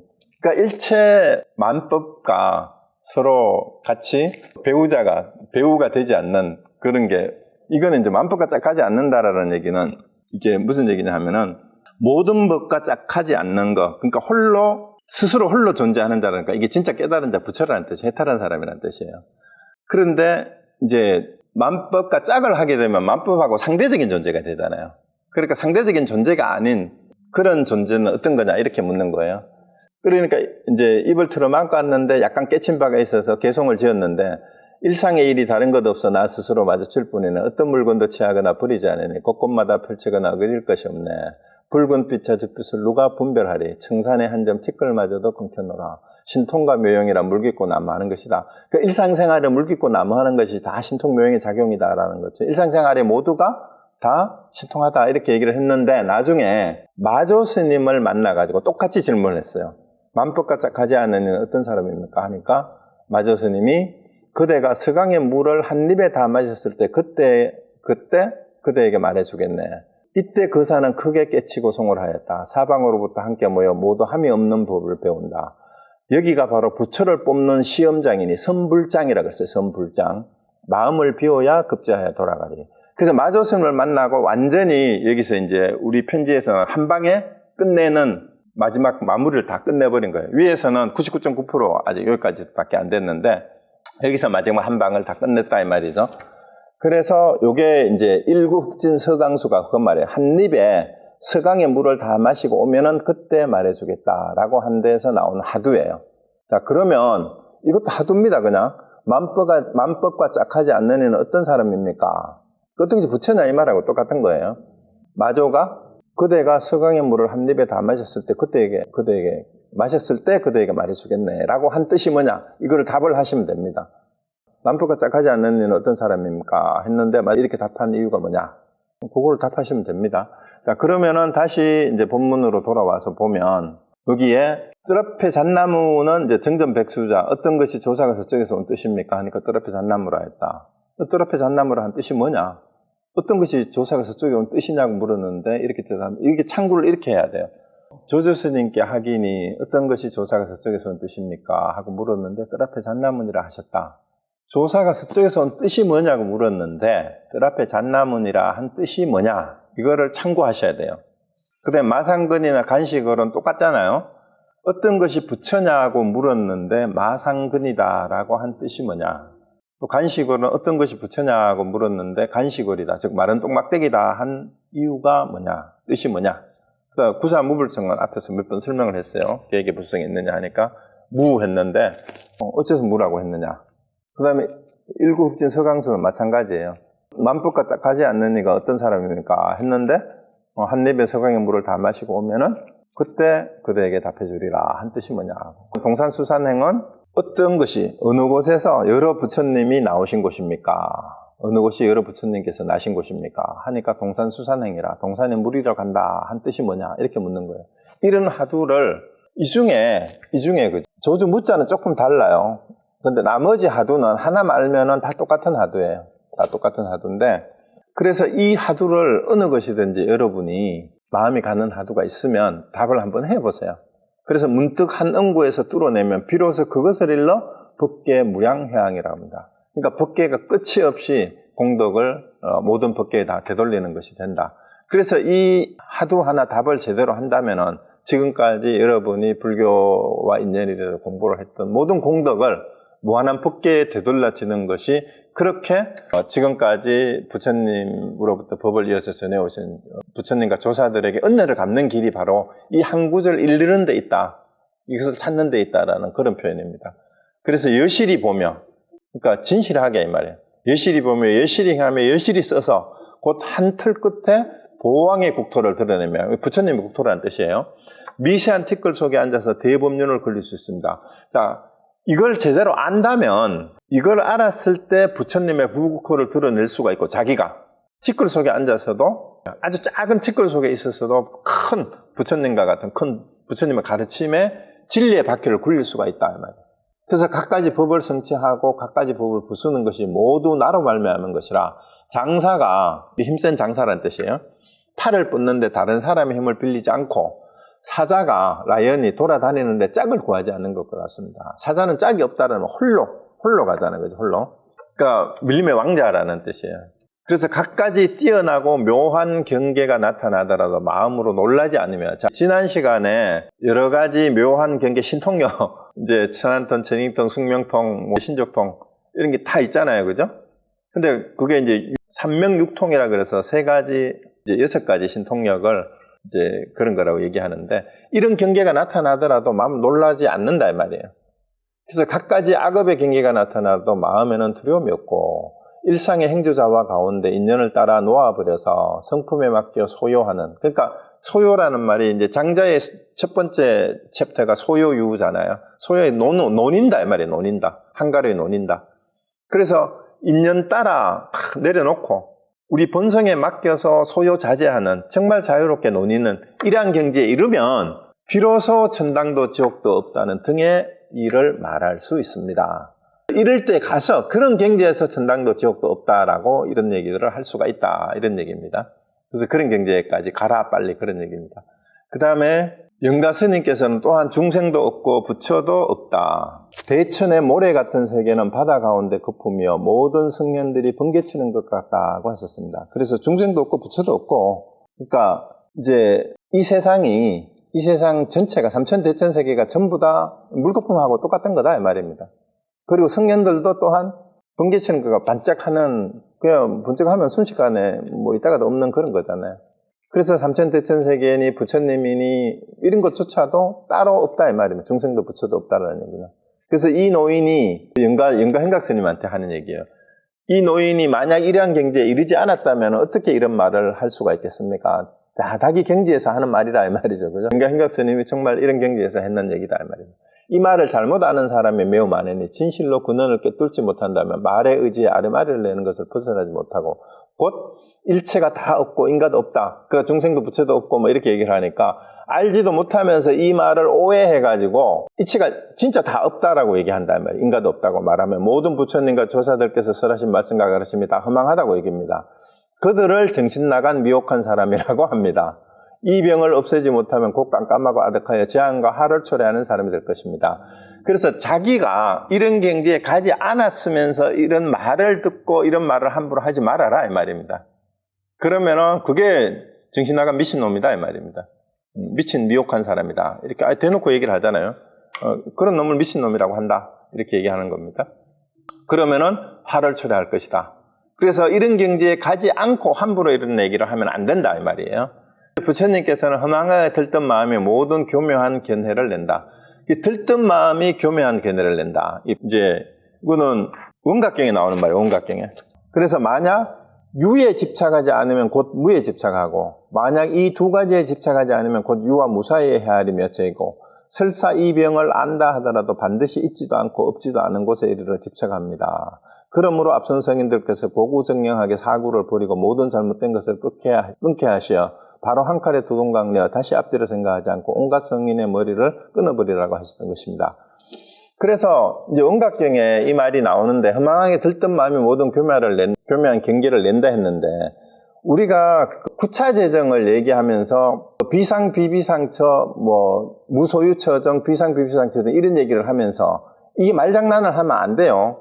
그게 마치 그런 게 그런 논리적으로 그걸 설명하려고 자꾸 하는데 유에 집착을 하지 않으면 곧 무에 집착을 하고 만약 유에도 무에도 집착하지 않으면은 곧 유와 무 사이에서 그럼 유도 아니고 무도 아니고 그 사이에 뭔가 이게 재고 그걸 뭔가 헤아리고 된다라는 말이 그 말이에요. 이게 이제 조주무자를 하지 않고 이제 조주무자 십정병하고 똑같은 거예요. 그러면서 이제 이걸 알지도 못하면서 이 병을 자기 스스로는 유에 집착하면 안 되고 무에도 집착하면 안 되고 그 사이에도 집착하면 안 된다라고 하니까 거기에는 머리로는 거기서는 집착해서 안 된다고 이 병을 안다 하더라도 이 말이에요. 그 병을 이제 이런 병이 있다는 걸 알았어. 그런데 반드시 있지도 않고 없지도 않는 곳. 그러면서도 또 있지도 않고 없지도 않는 곳이 그런 게 어디 있어? 있지도 않고 없지도 않는 곳이 어디 있어요? 그런 거 없어요. 있으면 있는 거고 없으면 없는 거지. 그러므로 사람들이 성인들께서 고구정량 사구를 버리고 백비를 버리라 그랬잖아요. 자, 여기 재밌는 게 나왔어요. 사구가 뭐예요? 사구. 네 구절이라는 뜻이에요. 사구. 네 구절이 뭡니까? 첫 번째가 있다. 두 번째가 없다. 그 다음에 여기에 1번이고 여기 2번이고 3번이 있다 없다. 그 다음 또 뭡니까? 있지도 않고 없지도 않다. 그 다음에 뒤에 봅시다. 사구는 곧 유무, 비유, 비무. 4번은 역, 유, 역유, 역무. 요게 네 구라는 뜻이에요. 있다 없다. 있는 것도 아니고 없는 것도 아니다. 있기도 하고 없기도 하다. 요건데 요 네 개를 다 버려야 된다는 얘기인데 백비라는 말이 거기 나왔죠. 백비. 백비는 100가지 아닌 거라는 뜻이에요. 100가지 아닌 거. 그러니까 그거를 위해서 제가 번역을 어떻게 했어요? 마지막 줄에 사구를 버리고 모든 잘못된 것을 백비라고 했어요. 모든 잘못된 것. 이거 백자는 모든 잘못된 것이에요. 모든 아닌 것. 이게 왜 100가지냐 하면 요 각각에 대해서 요거를 다 부정하면 어떻게 돼요? 각각에 대해서 각각을 다 4가지로 부정을 하면은 요 4가지 곱하기 4가지가 되니까 16가지 아닌 게 나와요. 되죠? 또 16가지에 과거, 현재, 미래를 곱하면 또 어떻게 됩니까? 3에서 30, 48이 되죠. 그죠? 여기 아니고. 요거를 16개가 되는데 요 4개를 각각 16개면 16개 가운데 이미 일어난 것, 이미 일어난 16가지가 있고 아직 안 일어난 것 16가지가 있어요. 요걸 합치면 또 어떻게 돼요? 이렇게 되면은 여기에 32가지잖아. 그 32가지 일이 과거에 일어난 거, 현재에 일어나는 거, 미래에 일어나는 거 해서 3절을 합치면은 여기 어떻게 돼요? 96이 되죠. 그래서 96인데 원래 있었던 4개를 플러스를 하면은 요게 100가지 아닌 게 돼요. 이렇게 해서 100비인데 그냥 이거는 4가지 각각에 대해서 각각을 부정하면 4개, 16가지가 나오고 16가지가 이미 일어난 것, 아직도 일어나지 않은 것, 그 다음에 이거를 과거, 현재, 미래에 배당하면 96개. 원래 내가 이렇게 100비인데 어쨌든 사구는 곧 유무, 비유, 비무, 역유, 역무가 이건데 만약 이 사구를 깨뚫어 버리면 일체 모든 법이 실로 있다는 것을 말하는 것을 보고 내가 또한 그를 따라서 더불어 있다고 말하더라도 또한 실제로 있다는 것에 장애를 입지 않으며 일체 모든 법이 실로 없다는 것을 말하는 것을 보고 내가 또한 그를 따라서 더불어 없다고 말하더라도 또한 세간의 공황이 없음이 아니며 일체 모든 법이 있기도 하고 없기도 하다고 말하는 것을 보고 내가 또한 그를 따라서 더불어 있기도 하고 없기도 하다고 말하더라도 또한 희론이 아니며 일체 모든 법이 있지도 않고 없지도 않다고 말하는 것을 보고 내가 또한 그를 따라서 더불어 있지도 않고 없지도 않다고 말하더라도 또한 서로 어긋난 것이 아닙니다. 이게 뭐냐 하면 이게 다 틀린 말인데 이렇게 말하는데 근데 조주 무자를 알아야 이걸 이해를 해요. 그래서 조주 무자 하도를 타파를 해야 됩니다. 그래서 조주 스님에게 계획에 불성이 있습니까? 하니까 무 했어요. 또 어떤 날은 유 했어요. 그래서 똑같아요. 그러면 조주 무자에는 삼키고 토한 것이 있는데 무엇을 삼키고 무엇을 토했느냐라는 것을 알아야 돼요. 유자도 마찬가지예요. 그러면 무엇으로 인해서 무라고 하고 무엇으로 인하여 유라고 했느냐라는 것을 분명하게 이해를 하셔야 되는데 그걸 알고 얘기를 하면은 유라고 해도 되고 무라고 해도 되고 비유 비무라고 해도 되고 역유 역무라고 해도 된다라는 말이 지금 이 말이잖아요. 그렇죠? 그걸 알고 하면 모르고 하면은 어떻게 대답을 해도 전부 다 틀렸어요. 말장난이야. 말을 따라가면. 됐죠? 그런데 유라고 말을 하든 무라고 말을 하든 비유, 비무라고 말을 하든 비유, 영유, 영무라고 얘기하든 요거를 다 삼키고 토할 줄 알면 어떻게 돼요? 삼키고 토할 줄 알면 무라고 하든 비무라고 하든 영유, 영무라고 하든 삼키고 토하는 걸 알고 말을 하면 어떻게 돼요? 더불어 있지 않고 더불어 말하더라도 또한 서로 어긋난 것이 아니다라고 얘기를 하잖아요. 이 어긋난 것이 아니다라는 얘기를 하는 게 바로 말 없는 말이 무슨 뜻인지 알고 하면 이 말이 전부 다 뭐가 돼요? 말은 똥막 깨리는 말이나 부처라는 말이나 불성이라는 말이나 똑같은 말이 된다 이 말이에요.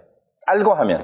근데 모르고 하면 이런 말 전부가 틀린 말이고 100가지 다 틀린 말이에요. 이걸 아무리 바꿔가지고 말을 해도 100가지로 바꾸어서 이런 식으로 바꾸어서 얘기를 해도 다 틀린 게 되는데 알고 하면 이 사구를 깨뜨려 버리고 뭐예요? 일체 모든 법이 실로 있다고 말하는 것을 보고 내가 또한 그를 따라서 더불어 있다. 이 사구를 알면, 사구를 깨뚫는다는 말이 뭐냐면 이걸 삼킬 줄 아는 거예요. 이걸 삼킬 줄 알면. 그리고 이해를 잘 하세요. 사구를 깨뚫어 본다는 말이 이 4개의 구절을 다 삼키고 토할 줄 알면 무슨 말을 해도 입으로 나오는 거는 뭐예요? 입으로 나오는 거는. 입으로 나오는 게 토하는 거잖아. 입으로 나오는 거는 이런 말을 하지만 이 말은 말 없는 말이에요. 말 없는 말이기 때문에 이런 말을 해도 돼요. 부처라고 해도 되고 불성이라고 해도 되고 깨달음이 해도 되고 똥막대기라고 해도 되고 마상근이라 해도 된다 이 말이에요. 왜? 어차피 그거는 그 말이 아니니까. 그 개념을 따라가는 말이 아니기 때문에 그렇다라는 말이에요. 그래서 유마거사께서 외도 육사가 떨어진 바에 그대 또한 따라서 떨어져라고 말씀하신 것이 이것입니다. 그래서 이런 말을 따라가면 외도를 따라가는 거하고 똑같다 이 말이에요. 외도를 따라가는 거하고 똑같다. 그 얘기입니다. 자, 그 다음에 사대부들이 도를 배우는데 대개는 기꺼이 마음을 비우고 선지식의 지시를 듣지 않고 선지식이 막 입을 열면 그들은 이미 말 앞에서 일시 알아버립니다. 그런데 선지식들이 이제 말이 어눌할 수도 있어요. 지식인들보다는 말이 더 논리적이지 않을 수도 있습니다. 그런데 말만 하면 저 스님 또 뭔 얘기 하려고 하는구나 하고 미리 다 머리로 다 알아듣는다 이 말이에요. 그러나 이들은 토로해보라고 하면 그럼 진짜 네가 알았는지 한번 말해보라 이 말이에요. 토로하라고 하면 모두가 일시에 잘못합니다. 바로 말 앞에서 이해하는 것을 좋아하지만 도리어 말 위에 걸려 있습니다. 또 어떤 부류는 한결같이 총명하게 도리를 말하며 세간의 갖가지 재주는 내가 알지 못하였으나 다만 선이란 한 가지만 내가 알지 못하고 있다 하며 지금 지식인들이 하는 얘기예요. 참선해서 내가 말은 이랬네 진짜 다른 건 다 아는데 이건 참 잘 모르겠어 이렇게 얘기하는 거예요. 내가 교수님들 선후배들 친구들이 많은데 학교에 있다가 보니까 저도 전형적으로 이런 사람들이에요. 그래서 관직을 맡은 곳에서 이것도 중요해요. 관직을 맡은 곳에서 몇몇의 엉터리 장로들을 불러와서 한 끼 식사를 하고는 한 끼 식사를 대접하고는 그들에게 마음대로 어지럽게 말하게 하고 곧 심의식으로 엉터리 이야기한 것을 기억해 두었다가 도리의 사람들을 감정하면서 이거 웃기죠? 이제 좀 자기가 높은 자리에 올라가면은 큰 스님들이라고 모셔가지고 식사 대접하고 착 대해놓고는 거기서 주워 들은 거 가지고 내가 어느 스님하고 내가 식사를 같이 했는데 말이야. 이 스님이 이런 얘기를 하는데 이제 그 얘기예요. 그러면서는 심의식으로 엉터리를 이야기한 것은 그러니까 엉터리 장로들을 불러다가 말이야. 그래서 그걸 기억했다가 사람들을 감정한다는 말이 내가 어느 스님하고 식사했는데 이런 얘기 들었는데 이러면서 누가 뭐라 그러면 감정한다는 말이 평가한다 이 말이에요. 이렇게 해서 평가하면서 한 구절씩 주고받는 것으로 선문답을 한다고 하며 마지막에 내가 한 구절이 많고 다른 사람이 말이 없을 때 곧 내가 마땅함을 얻었다. 그래서 이렇게 저렇게 말을 해가지고 지가 한마디 더 아는 게 있으면 그게 지가 잘난 건 줄 안다 이 말이에요. 지식인들이 전형적으로 하는 짓이 그렇잖아 말로. 그러고 내가 맞다 이렇게 얘기하는. 그러나 참으로 눈 밝은 사람을 만나면 또한 도리어 알지 못하며 비록 그렇게 알았더라도 또한 결정적인 믿음이 없어서 기꺼이 사지를 땅에 내려놓고라는 말은 두 손으로 땅을 짚고 엎드려서 그러니까 진짜 스승을 만나서는 이렇게 해야 되는데 스승에게 나아가 이치를 알려 하지 못하고 그러니까 진짜 참된 눈 밝은 사람을 만나면 믿음이 없으니까 스승으로 모실 줄 모른다 이 말이에요. 믿음이 없으니까. 진짜 자기를 버리고 두 손으로 사지를 땅에 내려온단 말이 이제 무릎 꿇고 두 손으로 공중 땅을 짚고 꿇어 엎드려 이렇게 배우려고 청하지 않는다 이 말이에요. 스승에 나아가 이치를 알려고 하지 못하고 예전 버릇대로 인가를 구합니다.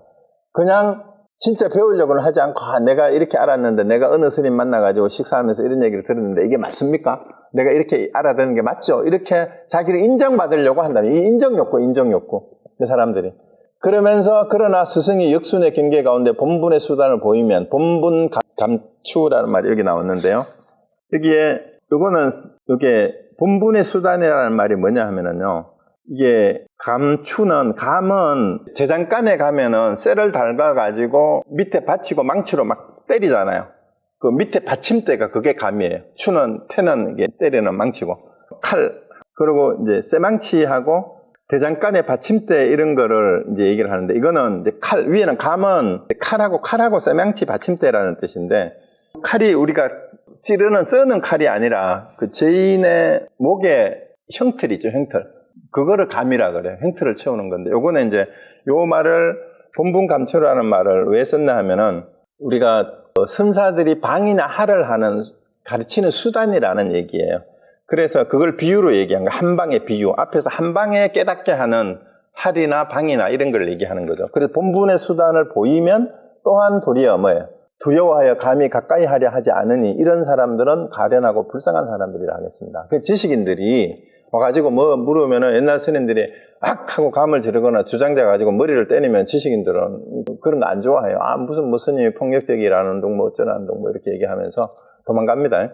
그래서 우리가 이렇게 하지 않았는지를 한번 잘 돌아봐야 돼요. 진짜 지식으로 공부를 하면서 괜히 큰 스님 만나가지고 식사 한번 하고는 그때 주워 들은 말 가지고 아니면은 좀 권력 있고 돈이 있는 사람들은 흔히 그러잖아. 초청부패한다 그러면서 모셔가지고 자기가 아는 척하고 이런 겁니다.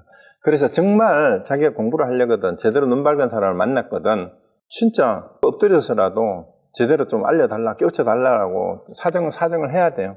왜? 생사대사를 해결하는 그런 공부인데 왜 그걸 못하냐 이 말이죠. 자, 이제 마지막 문장입니다. 자, 그 사께서는 젊은 나이에 과거의 급자에 집안을 일으키고 사는 곳에서는 때마다 이로운 일을 하고 문장과 사업 모두 다른 사람보다 뛰어났으나 일찍이 스스로 자랑하지 않고 한마음 한뜻으로 다만 물러나 이 일대사 인연을 착실히 이해하려 하고 있습니다. 자, 그래서 이제 요 문장에서 이 사람이 어떤 사람인지 인품이 다 드러나죠, 그죠? 그래서 관직에도 오르고 다 이제 집안 감찰관까지 했으니까 그랬는데 이런 거 전부 자랑하지 않고 일대사 인연을 어쨌든 해결하려고 하고 이걸 이해하고 싶은 그 마음이 가장 굳다라는 걸 이제 알았었다라는 얘기입니다. 그래서 그 지극한 정성을 보았기에 나도 모르게 말이 많아졌습니다. 오직 그 사께 이러한 병통을 알게 하고자 하는 것일 뿐만 아니라 또한 처음 마음을 낸 보살에게 도에 들어가는 양식을 권하려는 것이기도 합니다. 자, 이렇게 끝났어요. 그래서 이 대종고 스님이 한 사람에게마다 이 편지를 보내는 게 다르죠. 그 어떤 사람에게는 간절히 이렇게 부탁을 하고 이렇게 하고 또 어떤 사람에게 칭찬도 하고 이렇게 하는데 어쨌든 이렇게 편지가 끝이 났고요. 오늘 얘기 가운데 모르면서 뭐 중생도 없고 부처도 없다 이런 얘기를 자기가 그런 경지에 가지 않았으면 함부로 그런 말을 인용하려고 하지 말아라라는 그 얘기고 그 다음에 말을 따라가는 것이 여기 나왔죠. 사구백비가 100가지 말을 온갖 말을 하더라도 다 틀렸다라는 얘기예요. 그런데 말 없는 말 삼키고 토하는 게 뭔지를 알고 하면은 100비가 아니고 100시가 돼요. 다 옳은 게 된다 이 말입니다. 어떻게 말을 하더라도. 그래서 이게 말장난이 아니다. 그래서 말장난하려고 하지 말고 그 다음에 자기가 경전을 책을 보고 남들한테 주워 들은 얘기로 인용을 해서 마치 아는 것처럼 하지 말아라. 그래서 엄청나게 이제 이거는 지식인들에 대한 경계가 들어가 있고 오직 내가 정말로 어떤 것이 부처냐 말은 똥목대기다 계획불성이 있습니까? 이 뜻을 알지 못했거든 참구하고 또 참구해서 더 이상 번뇌망상이 일어나지 않는 경지에 한번 탁 터뜨려지니 하도가 터지는 걸 와지일화 내지는 분지일발 이런 식으로 표현을 해서 한번 팡 터질 때가 있다 이 말입니다. 조주무자가 딱 부러지게 뜰앞이 잣나무다 하고 마른 똥막다기도 했는 게 확 와닿을 때가 있습니다라는 그런 얘기예요. 그래서 그때까지는 이제 잊어버리지 말고 화두를 잘 챙겨서 공부를 해라 그 얘기입니다.